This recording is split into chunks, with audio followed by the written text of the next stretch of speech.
É com muita alegria que estamos começando mais um programa Força de Deus. Seja muito bem-vindo. Eu tenho certeza que o programa de hoje vai fazer muito bem para o seu coração, vai fazer muito bem para a sua alma. Um programa onde encontramos força na Palavra de Deus. A Palavra de Deus é a nossa força. Seja muito bem-vindo, você que nos acompanha pela TV Século XXI, pelo meu canal do YouTube, Frei Gilson Som do Monte, pelo canal do YouTube de Dom José Francisco Falcão. Pegue a sua Bíblia, seu caderno de anotações e vamos para mais um programa. Agora nós estamos estudando, meditando as parábolas de Jesus Cristo. O desejo aqui é estudar todas as parábolas de Jesus Cristo. Nós estamos na terceira já. Nós estamos na terceira parábola. Já a primeira que a gente meditou, uma parábola grande, a parábola dos trabalhadores da vinha. Aqueles que estão acompanhando os programas anteriores se lembram. Você que perdeu, lembra que tudo fica no nosso canal do YouTube, você pode ver a hora que você quiser, tá bom? Depois, nós vimos a parábola dos amigos do noivo. Essa foi uma parábola só de um versículo, mas foi maravilhosa. Aprendemos muitas coisas interessantes sobre o jejum, foi muito bom, foi muito importante. E agora nós estamos na parábola da veste nova, tá? Que está, já pega aí a sua Bíblia em Mateus capítulo 9, versículo 16. Ninguém põe um remendo de pano novo numa veste velha, porque arrancaria uma parte da veste e o rasgão ficaria pior. Esse único versículo nos levou a meditar já tantas coisas. Vimos que nesta parábola se destaca muito o novo e o velho. A gente chegou a falar sobre antiga lei, nova lei em Cristo. Falamos de antiga aliança, nova aliança, de uma antiga vida e uma nova vida em Cristo. E é sobre isso, eu estou te situando para que nós possamos dar continuidade ao programa. Hoje nós vamos dar continuidade à explicação dessa parábola, deste único versículo da Sagrada Escritura. Antes eu quero acolher Dom José Falcão, que já está aqui no meio de nós. Dom José, sua bênção, que bom ter o senhor aqui novamente. Deus abençoe sua vida, Frei Gilson, é uma alegria estar aqui. Dom José, nós paramos no programa passado sobre Jesus veio trazer uma novidade.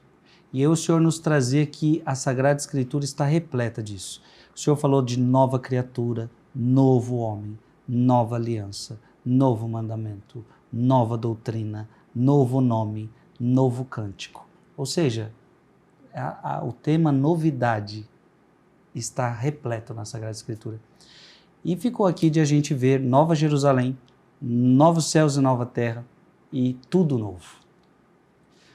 São expressões muito caras para a igreja primitiva. Todas essas expressões, elas procedem do novo com N maiúsculo, que é Jesus, e da linguagem utilizada pelo próprio Jesus, que gostava de qualificar as realidades da sua pregação com esse adjetivo novo. A própria parábola, pano novo, remendo, etc., a contraposição novo e velho, e na instituição da Eucaristia, tema já abordado, esse é o cálice da nova aliança. Nova Jerusalém é a expressão, essa é de São João. No final do Apocalipse, já vão abrindo aí, o capítulo 3, versículo 12, e o capítulo 21, versículo 2. Interessante como o tema está na abertura e na conclusão do livro do Apocalipse. São João gostava de colocar essa realidade. Aliás, no quarto evangelho, nós temos uma novidade, o vinho novo nas bodas de Caná. Exato. Lembra disso? E aquilo que vai sair do lado aberto de Jesus, transpassado pela lança, sangue e água. Água e vinho, bodas de Caná, sangue e água, capítulo 2 e capítulo 19. Essa realidade é cara para São João. E não podia ser diferente quando o assunto é a Jerusalém Celeste. Aliás, o céu é chamado de Jerusalém. A Jerusalém celeste que está ornada, que desce, né, para ser desposada pelo esposo, que é nosso Senhor Jesus Cristo, o Cordeiro imolado. Então, o que a gente vai ver agora em Apocalipse 3 e Apocalipse 21, a nova Jerusalém. Apocalipse capítulo 3, versículo 12, o tema da novidade. Farei do vencedor uma coluna no templo de meu Deus, de onde jamais sairá, e escreverei sobre ele o nome de meu Deus, e o nome da cidade de meu Deus, a nova Jerusalém, que desce dos céus, enviada por meu Deus, assim como o meu nome novo.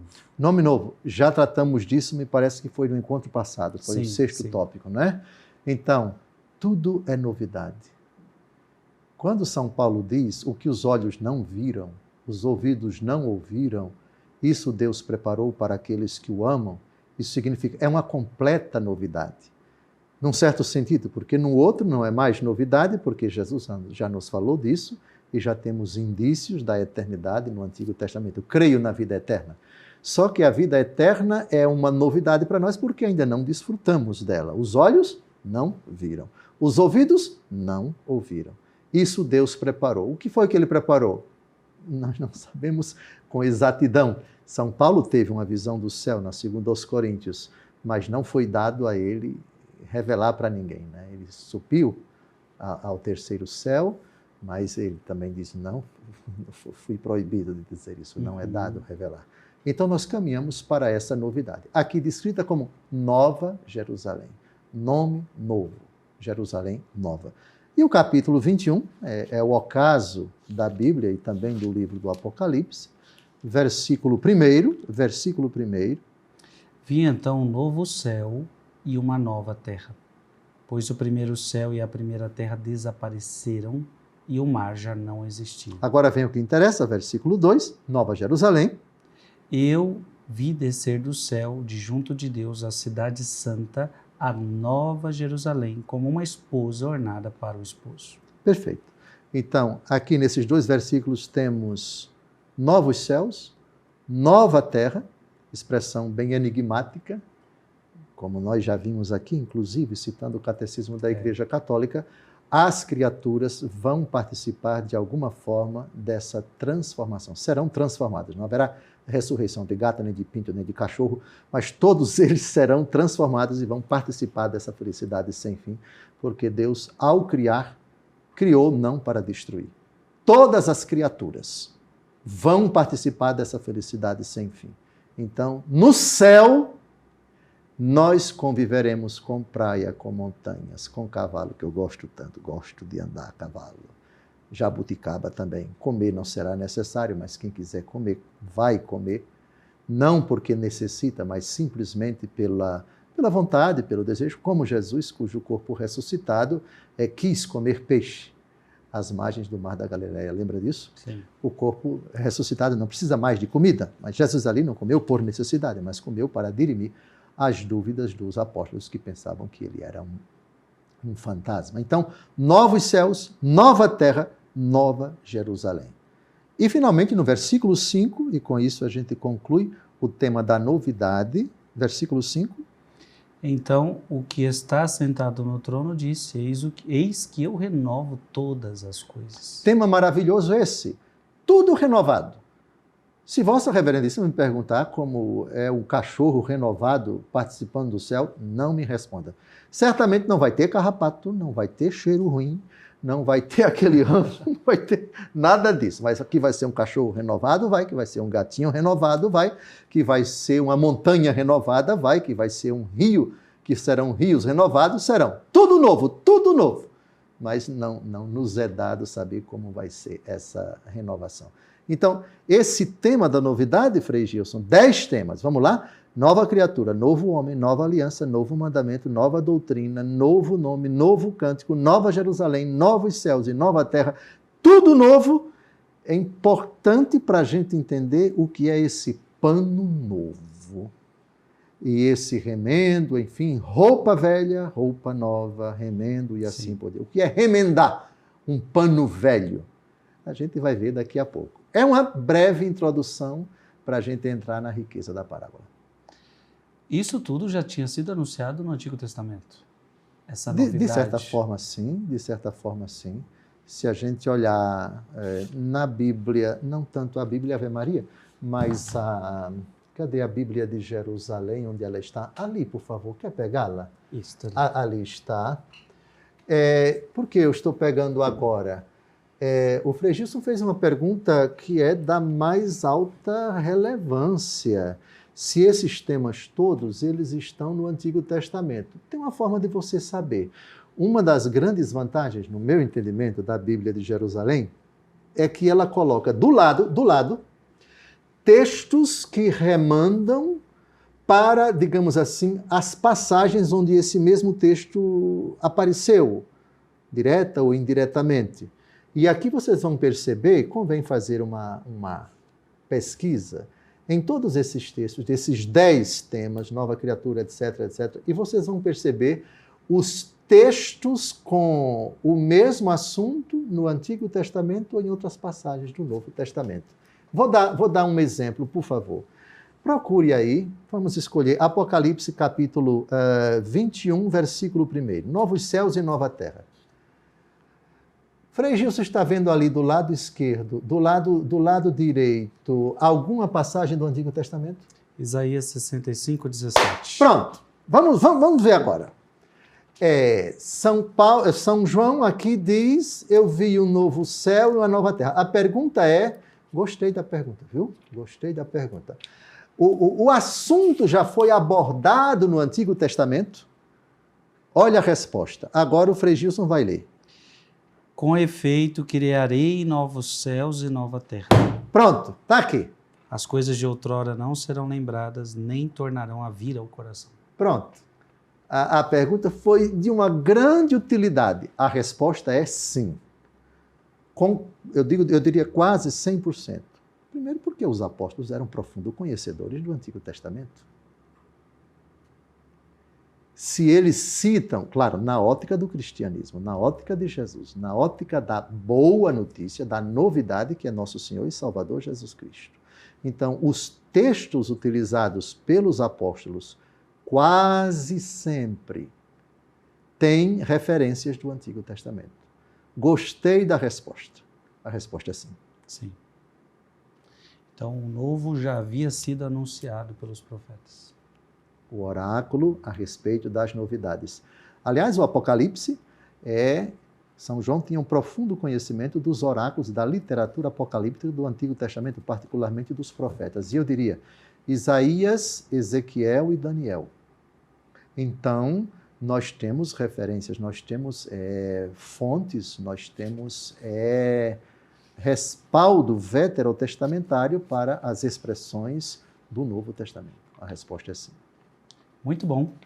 Podia, ao menos, só indicar para o povo algumas? Por exemplo, Isaías 2, de 2 a 6. Ah, sim, pois não. O novo já havia sido anunciado pelos profetas. Todos esses textos que eu vou citar agora, eu só vou citar e eles vão aparecer aí na edição, na tela do seu celular, computador e televisor.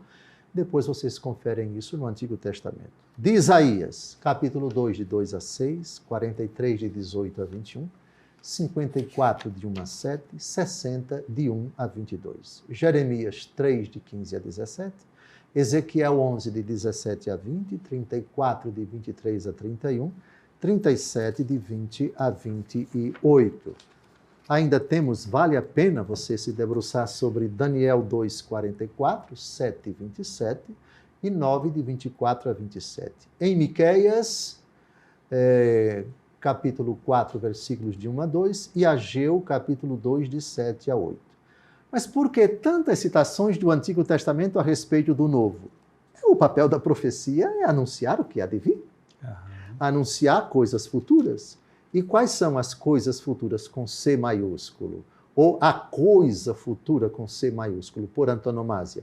A novidade que é o cumprimento das promessas. As promessas falam do Cristo. E o Cristo é a novidade de Deus para os homens. Na plenitude dos tempos, Deus enviou o seu Filho. São Paulo, Gálatas 4:4. E São João, tanto Deus amou o mundo, aí é o próprio Jesus que diz que enviou o seu Filho para que todo o que nele crer não pereça. Então, é evidente que nas profecias, o tema da novidade, o tema do novo, vai aparecer com abundância. Sim, sim, sem dúvida. Muito bom.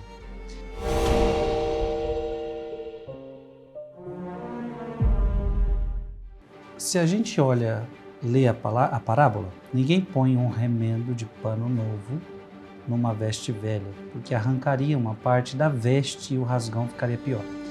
Percebemos então também essa realidade da veste, Certo. uma veste nova. Sim. E no batismo tem um símbolo interessante, que quando todas as crianças são convidadas aí com uma roupinha, uma veste branca, inclusive no ritual tem algo que o ritual diz, essa veste simboliza isso. A bênção da veste, exatamente. Tal. Ou seja, então essa veste nova tem alguma coisa a ver com o batismo? Tudo, absolutamente tudo. Eu escolhi 2 textos, sempre do apóstolo Paulo, em cujas cartas eu diria que se encontram 80%, talvez um pouco mais, da teologia do sacramento do batismo. Os evangelhos, sem dúvida alguma, as palavras de Jesus, sem dúvida alguma, e particularmente o capítulo 3 do Evangelho segundo João, que é o diálogo de Jesus com Nicodemos.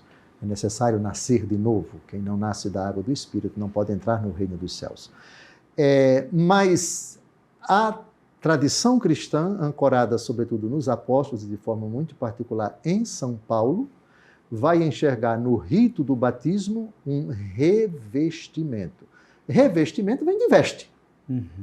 O batismo é uma nova veste. Mas não no sentido, digamos assim, corriqueiro. Isto é, você está podre por dentro, sujo, imundo, fedorento, e você coloca uma veste nova. Não, não é nesse sentido. A veste nova significa a purificação, o lavabo, a iluminação, a vida nova a partir de dentro. Nós, católicos, professamos que a justificação pela fé e pelo batismo transforma a pessoa, segundo a linguagem do mesmo apóstolo Paulo, aquele que está em Cristo é uma nova criatura. Já vimos esse texto. Então, essa renovação, essa purificação, ela é ontológica. Ela não é apenas declarativa, como se fosse uma declaração forense. Eu declaro que você é inocente. Essa é a visão de algumas denominações protestantes a respeito da purificação, do sacramento do batismo. Alguns, interpretam que o homem já nasce imundo, podre. Ontologicamente, ele é malvado, ele está corrompido. O batismo faz com que a veste de Cristo cubra ele. O homem justificado é o manto do Redentor que cobre a pessoa que, por outro lado, ela está imunda. Mas Deus a declara justa.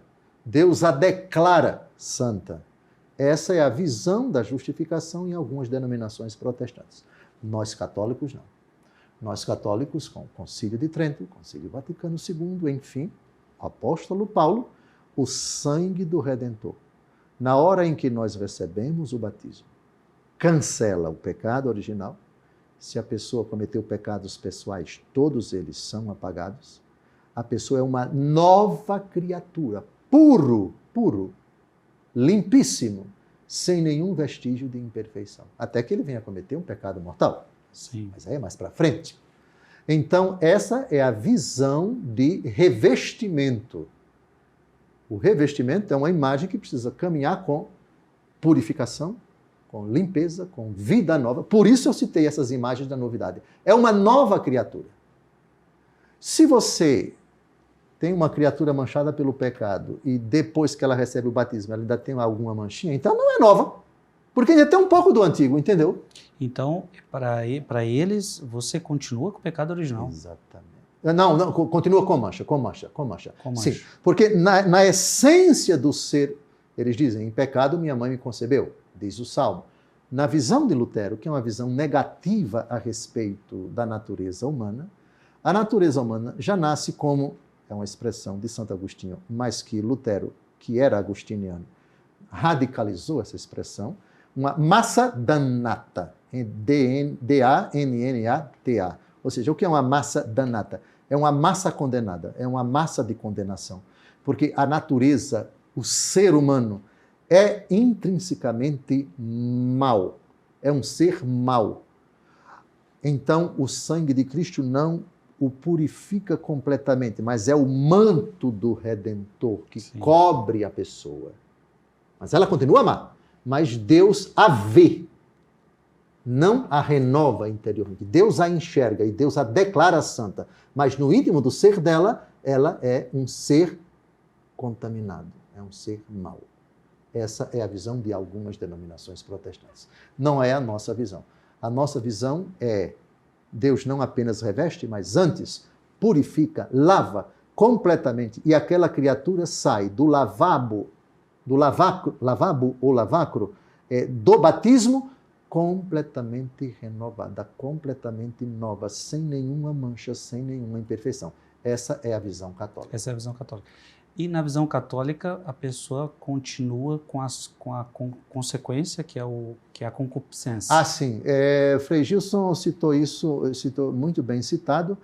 A graça que o Senhor Jesus confere no sacramento do batismo não aniquila a inclinação para o pecado que São João, na sua primeira carta, chama de concupiscência. Ele fala da tríplice concupiscência. Sim. Não é? As concupiscências, a concupiscência enquanto tal, que é inclinação a.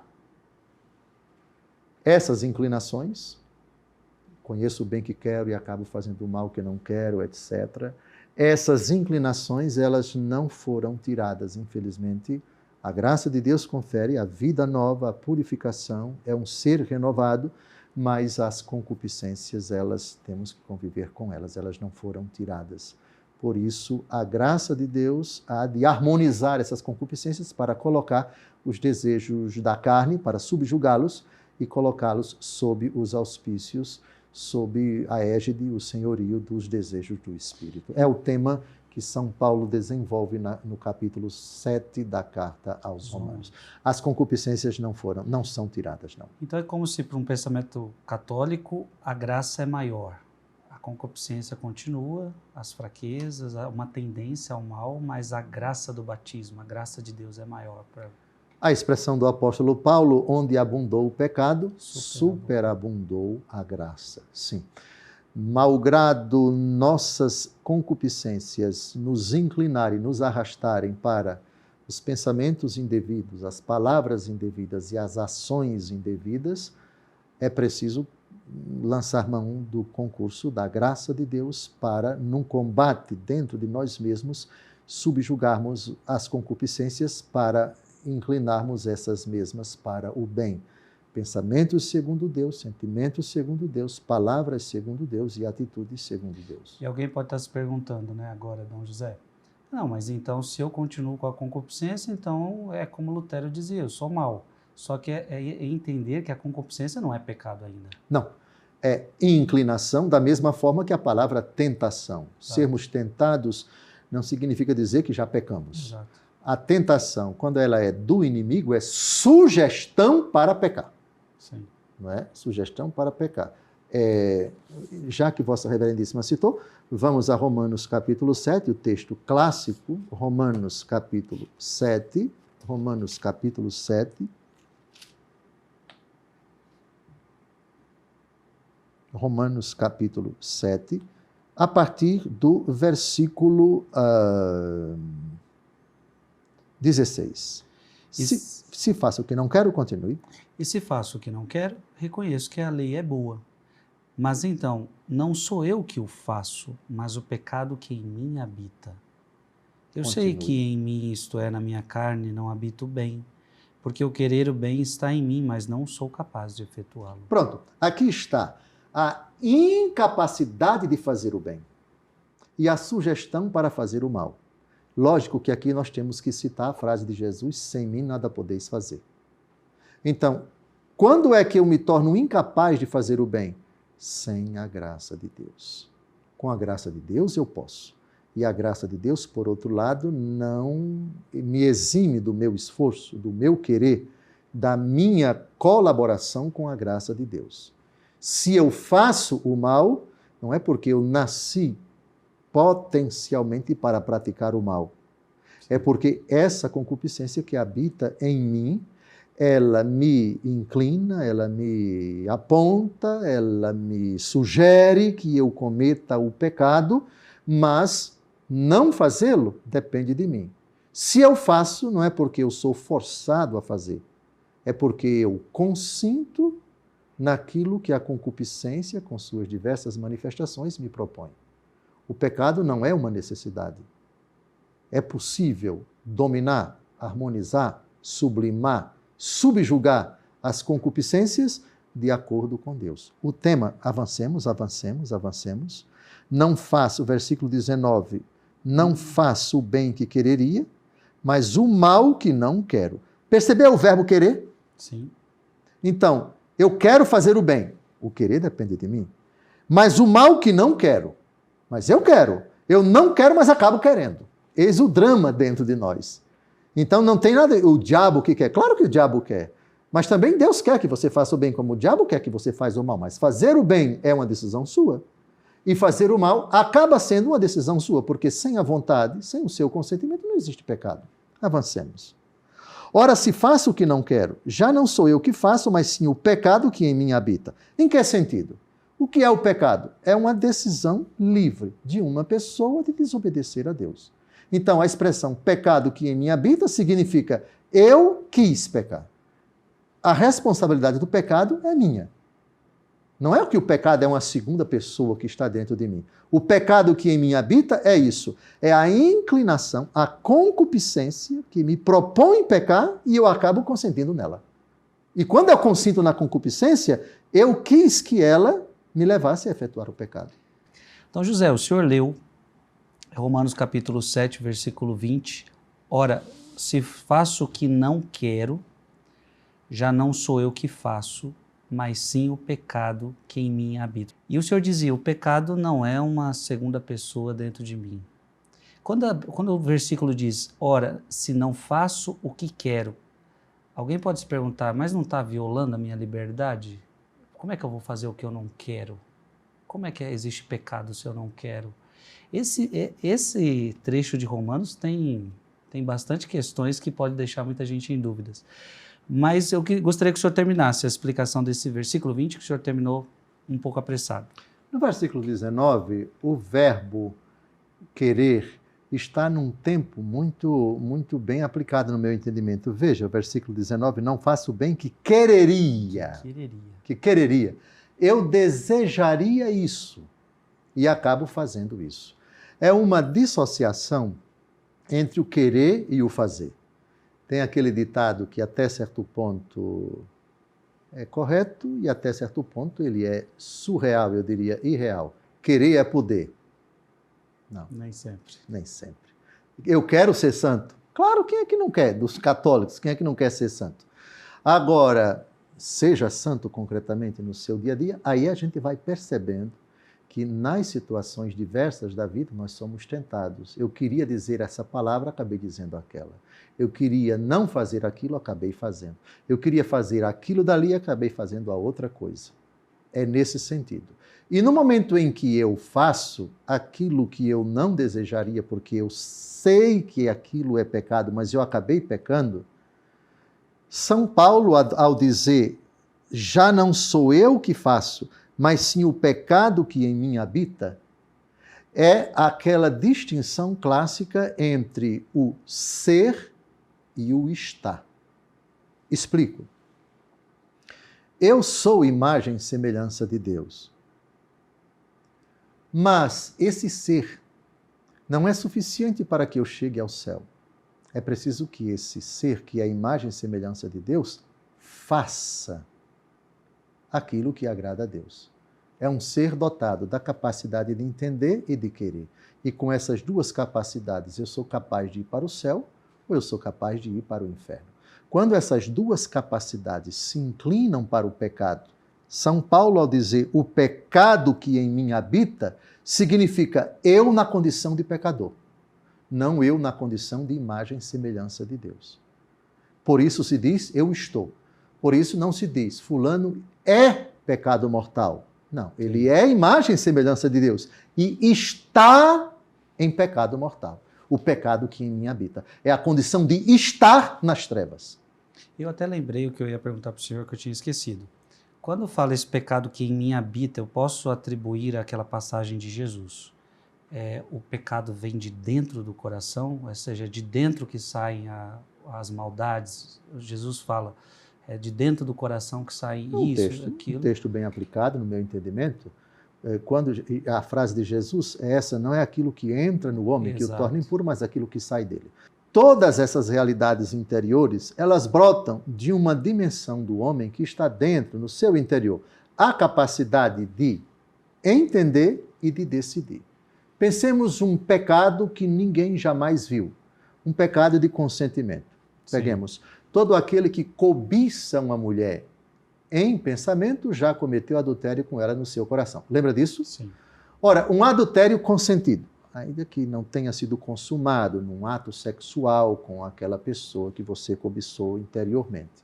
Mas a cobiça interior significa a inteligência vislumbra aquela realidade, apreende aquela realidade, o inimigo vem e sugere a você consentir no ato pecaminoso e a sua vontade, ela, digamos assim, consuma o ato em pensamento. Então temos aqui uma realidade que não se exteriorizou, não se tornou exterior, mas já se realizou. Então é o ato pecaminoso apenas dentro de você. Então, sim, sem dúvida alguma, o pecado que habita em mim significa o pecado que foi decidido, que foi consumado no meu coração. Pensemos o pecado do ódio. Sim. Não é suficiente você tirar a vida de uma pessoa para que você cometa o pecado contra o 5º mandamento, não matar. Basta que você nutra o ódio pela pessoa. Todo aquele que odeia em pensamento já cometeu adultério, já cometeu o homicídio no coração. Sim, pecado que em mim habita. Ou seja, São João fala disso, né? Aquele que odeia seu irmão é um assassino. É homicida, é assassino, é homicida. Sim, pecado que em mim habita. Ou seja, o pecado que é iniciativa minha, que é de minha autoria e que está dentro de mim, aqui nesse âmbito onde somente eu sei e Deus onde somente eu decido.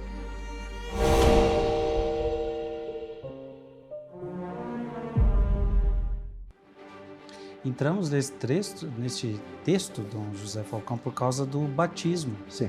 E aí o senhor estava nos explicando que o batismo apaga o pecado original, nos purifica de verdade nós nos tornamos uma nova criatura, mas que deixou a concupiscência. Por isso que chegamos até esse texto. É verdade. Como a parábola que estamos a meditar trata da veste, não é? Da veste nova, os apóstolos associam o sacramento do batismo a essa veste nova, a esse revestimento. E Vossa Reverendíssima lembrava no primeiro bloco que é previsto no rito do batismo, tanto de crianças como de adultos, a veste nova, a veste branca. Por causa de quê? Qual é o fundamento bíblico para que no dia do batismo o batizando esteja vestido com essa veste nova e no rito seja prevista a bênção da veste? 2 textos. Gálatas capítulo 3, versículo 27 e Colossenses capítulo 3, versículos de 9 a 10. Proponho, Frei Gilson, a leitura primeiro de Gálatas capítulo 3, versículo 27. Todos vós que fostes batizados em Cristo, vos revestistes de Cristo. Revestistes. Veja, o curioso não é de uma roupa física aqui, mas revestistes do próprio Cristo. É muito profundo isso, né? Sim. Revestistes. Tem uma parábola, a parábola da veste nupcial, dos convidados ao banquete, que ainda vamos tratar, né? Amigo, como você entrou aqui sem a veste? Lembra disso? Lembro. Pois bem, vamos deixar a explicação disso, mas é um tema caro também para nosso Senhor. Revestir-se de Cristo. Daqui a pouco, depois da segunda citação de Colossenses, a gente vai ver, eu só peguei peso pesado. A interpretação dessa parábola são todos doutores da igreja. E, finalmente, deixei o Papa Francisco para fazer o arremate. Mas nós vamos ver a interpretação dessa parábola com São João Crisóstomo, bispo e doutor da igreja. São Pedro Crisólogo, bispo e doutor da igreja. São Jerônimo, presbítero e doutor da igreja. Santo Agostinho, bispo e doutor da igreja. Santo Ambrósio, bispo e doutor da igreja. Quer mais? Quer encarar tanto santo e tanto doutor? Você vai ter aqui agora uma munição, as melhores interpretações dessa parábola na lavra dessas grandes figuras, desses monumentos, desses gigantes da fé. Ficou claro na primeira citação de Gálatas, o tema do revestimento? Sim. Cristo revestiu você. Mas entenda, a imagem precisa ser corroborada com aquela de São Paulo. Aquele que está em Cristo é uma nova criatura. Sim, porque na nossa convivência você pode revestir uma pessoa que está podre por dentro, que está imunda, que está fedorenta e tal. Mas não. Cristo reveste o batizado. Vós vos revestiste de Cristo. Mas esse revestimento é também uma purificação da pessoa que está sendo revestida. Eu acho que o símbolo da água no batismo remete totalmente a isso, né? Limpeza, Exato. Purificação. Né? Exatamente. Aí vem a frase de Jesus a Nicodemos, nascer de novo. Uhum. Nascer de novo. Então, se o batismo é um novo nascimento... Exato. As imagens, elas se intercompenetram e se complementam. Uhum. Ok, vamos ao segundo texto agora. Qual é a novidade aqui de Colossenses 3, de 9 a 10? Despir-se. Tirar a roupa, fica nu. Só que aqui é um despir-se no sentido de deixar o homem velho para lá, a imundícia para lá, a podridão para lá, a vida antiga para lá. Na linguagem da parábola do filho pródigo, onde está esse despir-se? Vou levantar-me, vou ao meu pai e direi: Pai, pequei contra o céu e contra ti, já não sou digno de ser chamado teu filho, trata-me como a um servo. Ele se despiu, quer dizer, a rigor ele estava pensando, mas ele se despe quando ele sai da pocilga e começa a percorrer o itinerário de volta. Ou seja, quando ele rompe com aquela situação imunda, porca literalmente, porque ele está ali trabalhando com os porcos e com o dono da pocilga, que é o diabo. Sim. Colossenses, olha a novidade agora, despir-se. Porque a primeira fala de revestir-se. Aqui é despir-se de uma coisa e vestir-se de outra. Nem vos enganeis uns aos outros, vós vos despistes do homem velho com os seus vícios e vos revestistes do novo, que se vai restaurando constantemente a imagem daquele que o criou até atingir o perfeito conhecimento. Revestir-se, mas antes, despir-se do homem velho com seus vícios. A renúncia ao pecado. A gente já tinha lido Efésios 4, de 22 a 23, que fala a mesma coisa, né? Renunciar à vida passada, despojai-vos do homem velho, e depois vai falar revesti-vos do homem novo. Sim. Ou seja, se relaciona, né? Exato. São sempre duas coisas que no processo de conversão elas caminham e são obrigatórias. Lembra, Vossa Reverendíssima, qual foi a reação da multidão no finalzinho do primeiro discurso do apóstolo Pedro, no capítulo 2 dos Atos dos Apóstolos? Irmãos, o que devemos fazer? Arrependam-se e recebam o batismo, e vocês receberão o Espírito Santo. As duas coisas caminham juntas. Sim, é verdade. No começo do Evangelho de 2 Marcos, convertei-vos e crede no Evangelho. Conversão e fé.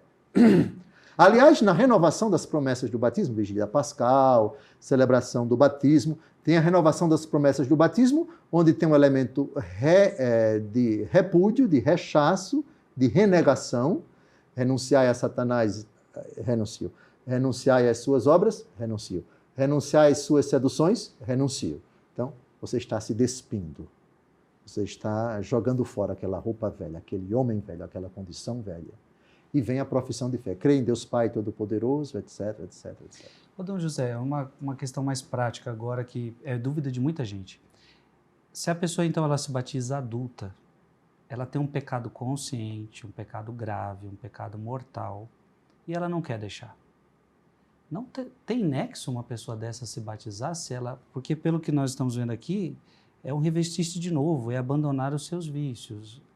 Tem algum anexo a pessoa se batizar, sendo que ela quer persistir naquele pecado, o que ela vai professar aí é só da boca para fora, porque ela vai continuar na mesma vida? A teologia diz o seguinte. Eu digo um adulto, né? Certo. O sacramento, ele tem uma eficácia própria. Ele age pela própria eficácia dele, ou seja, a graça que ele produz é por força da própria administração do sacramento. Isso se diz em teologia, ele age ex opere operato, ou seja, ele opera no momento em que ele é realizado. É a tradução, mais ou menos, ex opere operato. Aqueles que recebem o sacramento do batismo sem as devidas disposições, os frutos do sacramento, eles não se manifestam.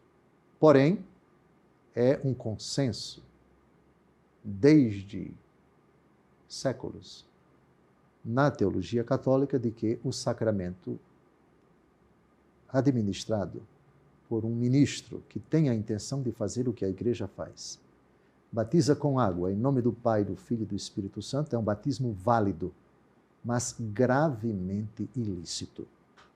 Quando um dia essa pessoa renunciar ao pecado, a graça do batismo manifesta, a partir desse momento ela começa a manifestar os seus frutos. Então, a resposta é, quanto à validade do batismo, um quase unânime consenso dos teólogos da igreja, teólogos católicos, o sacramento foi válido se foi administrado com água em nome do Pai, do Filho e do Espírito Santo. Mas um batismo, eu diria, sacrílego. Uma grave profanação do sacramento, porque quem recebeu o sacramento não quis sair do pecado. Pensemos o exemplo de uma pessoa que está vivendo de forma irregular com outra pessoa do outro sexo. Ela não quer receber o sacramento do matrimônio, quer continuar vivendo aquela vida irregular, e é pagã, e quer ser batizada. E por má vontade, por maldade, ela esconde que está vivendo no pecado com seu companheiro, esconde isso do padre e pede o batismo. E o padre, inocentemente, sem culpa, acreditando na palavra dela, administra o batismo a ela. O batismo foi válido. Porém, os frutos do batismo, eles não podem operar na vida dela, porque ela está em pecado mortal. Quando ela um dia sair do pecado, sem dúvida alguma, os frutos do sacramento do batismo vão se manifestar na vida dela. Ficou muito claro. Muito importante tudo Agora, isso. um padre sério, que sabe que aquela pessoa está em pecado mortal e é pagã, e quer ser batizada, e não quer sair do pecado. Ela diz, minha filha, não tem sentido algum, seria sacrilégio administrar o sacramento do batismo para você, se você não quer sair do pecado. O sentido do batismo é este, você vai se revestir de Cristo, vai ser uma nova criatura, e quem está no pecado não é uma nova. E não quer sair dessa condição de velha criatura, não quer se revestir de Cristo. Então, quando você um dia se arrepender de todos os pecados e no contato com essa pessoa, veja, a solução é você ama essa pessoa, vamos regularizar a situação de vocês perante Deus e perante a igreja. Fazer o que for humanamente possível para sanar essa situação. Depois tem sentido, sem dúvida alguma, administrar o sacramento do batismo para você. Outra alternativa, você não quer se separar da pessoa, porque os filhos são menores de idade, etc. Tem alternativa. Você vai viver como irmão com essa pessoa. Aí sim, arrependida, você não vai mais praticar o pecado com essa pessoa, que é o pai dos seus filhos. Aí sim, você poderá, sem dúvida alguma, receber com frutos, válida ilicitamente, o sacramento do batismo. Um padre que sabe que uma pessoa adulta está em pecado mortal e não quer sair do pecado mortal, não é que ele vai negar o sacramento, ele vai adiar o sacramento. Não, eu administro o sacramento do batismo, quando as condições da parte do sujeito exigidas para a liceidade se manifestarem. Batismo significa vida nova, rompimento com o pecado, nascer de novo. Então, uma atitude pastoral, mas muito séria, muito responsável de um sacerdote que verdadeiramente é pastor e que não pode conjugar, não é? Aprovar, aliciar, passar a mão na cabeça do pecado. O batismo é o início de uma vida para Cristo, vida renovada, isso significa romper com o pecado. O senhor citou há pouco o texto de Pedro, antes de falar de batismo, ele fala de arrependimento, né? Exato. Arrepender-vos é como se fosse uma condição, né? É importante. Disse bem, vamos aos Atos dos Apóstolos, capítulo 2. Atos dos Apóstolos, capítulo 2. O finalzinho do discurso,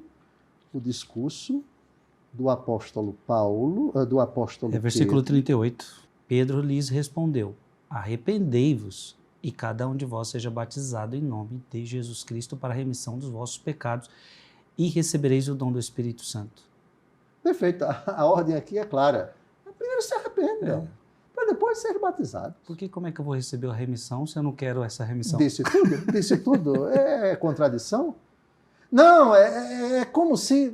Cuidado, sacerdotes atentos, não se deixem enganar e iludir pela emoção.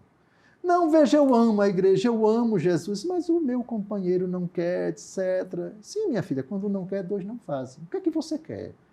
Você quer agradar ao seu companheiro ou você quer agradar a Deus? Se você agrada a ele, você vai continuar no pecado. E sendo assim, se você não está disposto a uma vida nova, a romper com o pecado, não estou negando o sacramento, só estou dizendo que não é oportuno, que não se deve, que seria sacrílego administrar o sacramento do batismo agora, se você não quer renunciar ao pecado. Nossa, entenderam aqui a atitude pastoral que de um pastor que não trai o evangelho? Por outro lado, diz a verdade com caridade para a pessoa que está nas trevas. Pecado é pecado. E receber o sacramento do batismo, um adulto em pecado, se o sacerdote sabe disso, ele tem o dever de dizer, vamos esperar um pouquinho mais. Quando você sair do pecado, estiver disposta realmente, se arrependida, aí sim tem sentido o sacramento do batismo. Já que estamos já quase no fim, vou mudar o lado da moeda agora. Eu li um pouquinho de Santo Agostinho esses dias, achei tão interessante o argumento dele sobre o batismo, e eu tenho certeza que o senhor já leu também, e a pergunta é diferente. Tá, estamos falando do pecado mortal do que vai se batizar, mas e se no que administra o sacerdote, ele está no pecado mortal? Isso não afeta a validade do sacramento do batismo, porque quem batiza é Cristo Jesus. Exato. Ainda que a pessoa não acredite em Deus, ainda um pagão, em caso de necessidade, ali não tem nenhum cristão, aquela situação de emergência. Mas se aquele pagão que não acredita em Deus tem a intenção de fazer o que a igreja faz, e ele pronuncia as palavras: fulano, eu te batizo em nome do Pai, do Filho e do Espírito Santo, e derrama água sobre o corpo da pessoa, batizou validamente.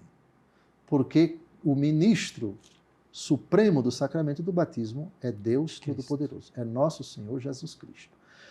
No caso de qualquer ministro do batismo estando em pecado mortal, seja padre, seja bispo, seja religioso, seja leigo, estando em pecado mortal, a condição de pecado do ministro não afeta a liceidade e a validade do sacramento do batismo.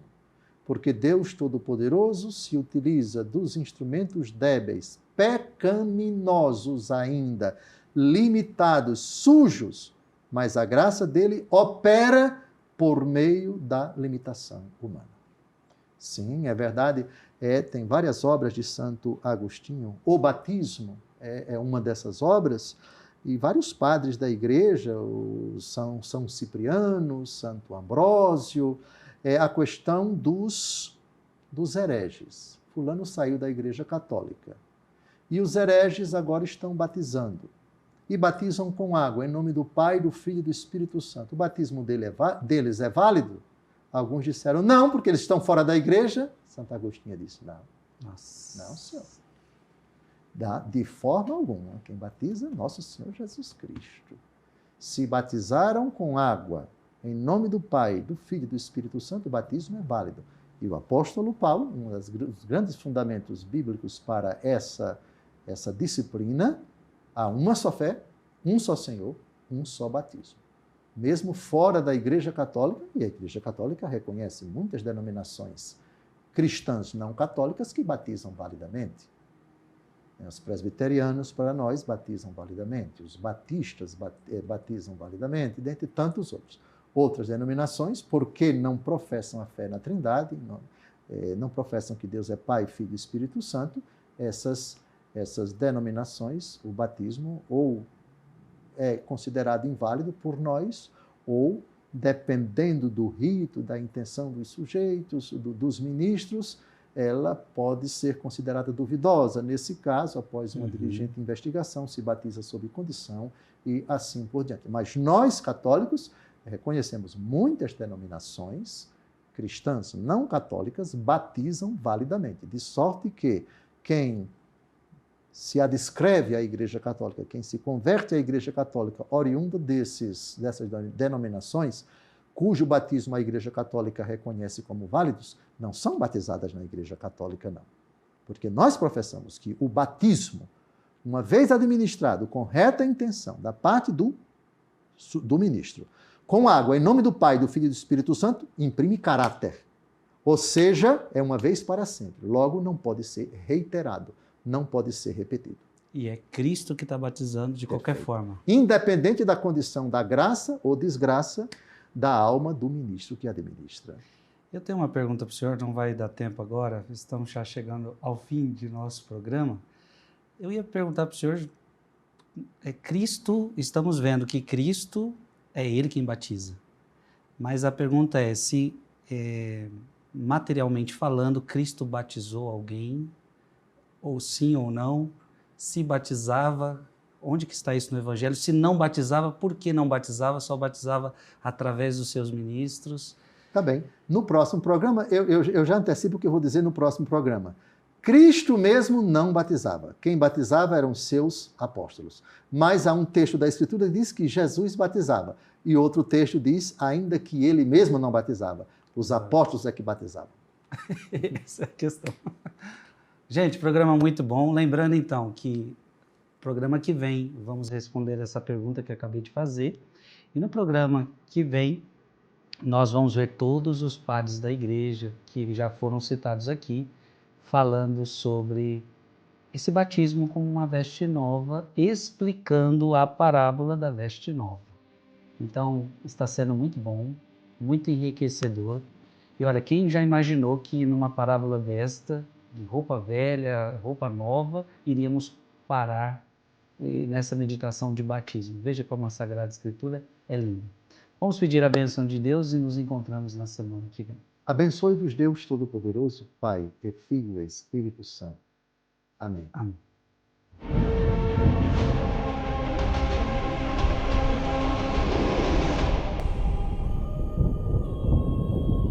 Em nome do Pai, do Filho e do Espírito Santo.